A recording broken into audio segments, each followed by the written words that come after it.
Hello students, आप सभी कैसे हैं।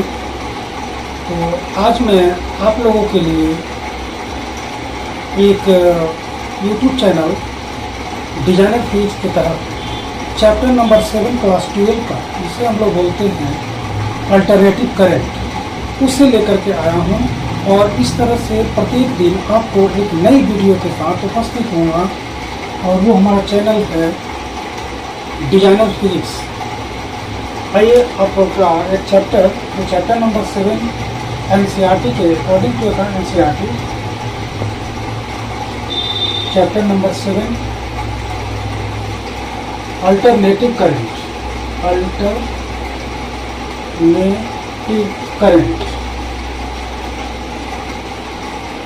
इसको शॉर्ट में हम लोग एसी करंट भी बोलते हैं।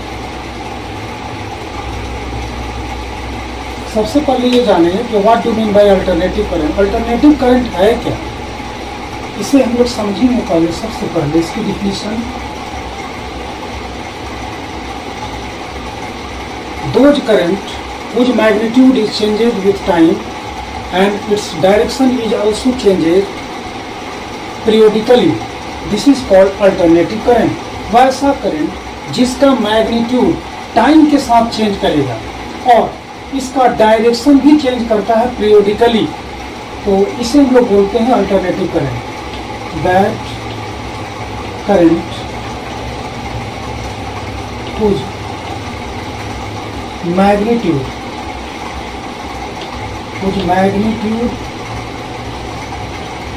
is changed with time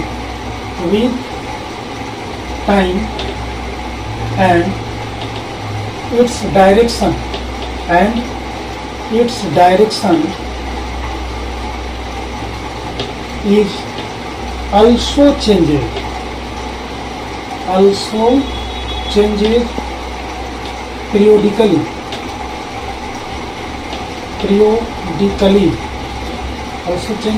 periodically is called AC current. अब इसका ग्राफ जो हम लोग ड्रॉ करेंगे,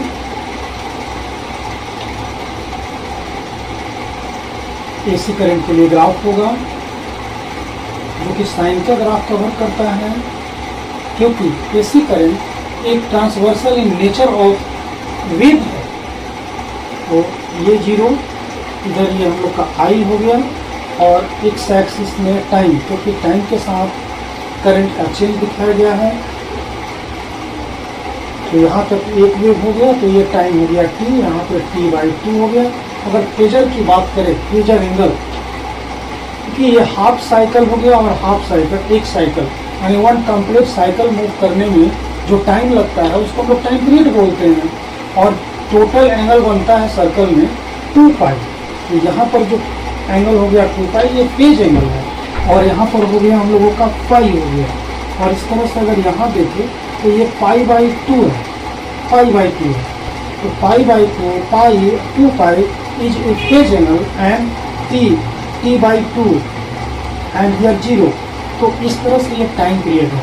अब रही बात कि टाइम को हम लोग दो तरह से डिनोट करते हैं। एक टाइम जो होता है स्मॉल टाइम होता है, ये टाइम मोमेंटरली होता है, शॉर्ट टाइम के लिए होता है, इंस्टेंटेनियस टाइम है। और कैपिटल T जो है ये टाइम पीरियड है, ये है time period.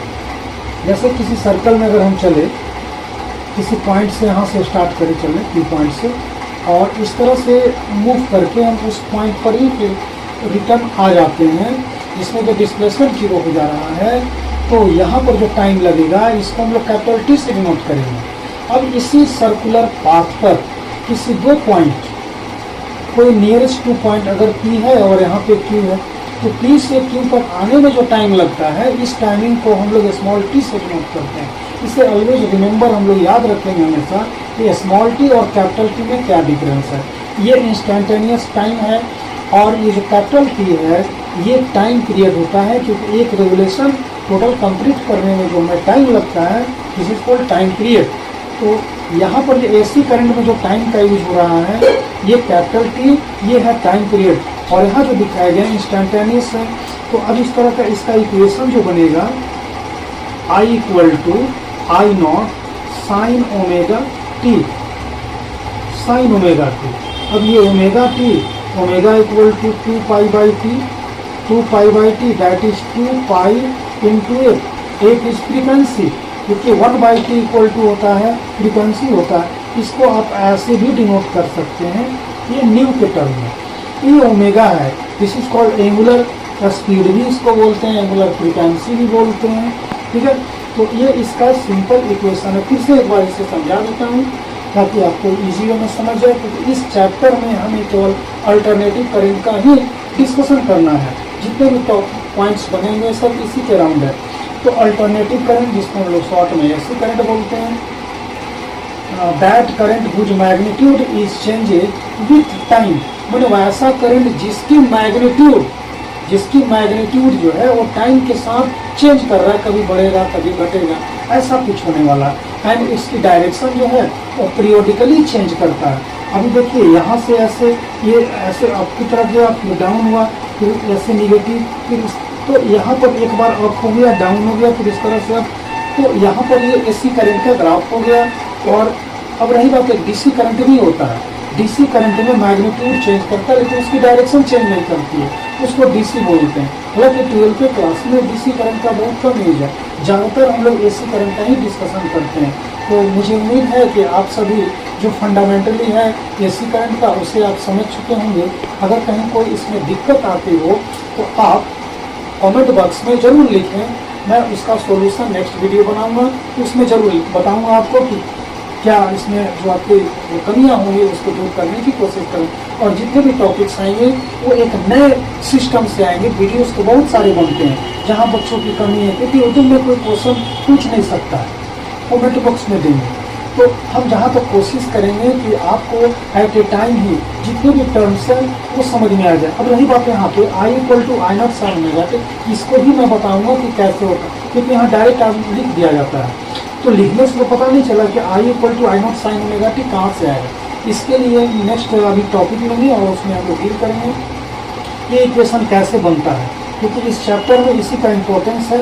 I equal to I not sine omega T, और पोटेंशियल के लिए हम लोग लेंगे यूनिट के लिए E equal to E not sine omega T. इन्हीं दो इक्वेशन के यूज करके हम लोग पूरा चैप्टर को डील करते हैं। और ये चैप्टर क्लास 12 के लिए बहुत ही इंपॉर्टेंट है। इसका रेंज है 3 या 4 मार्क्स का ईच ईयर्स क्वेश्चन पूछे जाते हैं। और लास्टिंग में जब चैप्टर कंप्लीट होगा तो मैं जरूर ये डिस्कस कर दूंगा कि इस चैप्टर से कौन कौन से टॉपिक से क्वेश्चन बनते हैं। Thank you. फिर जैसा होगा फिर आप कमेंट बॉक्स में लिखिए, मैं उसको सोल्यूशन करते रहूँगा। Okay, thank you.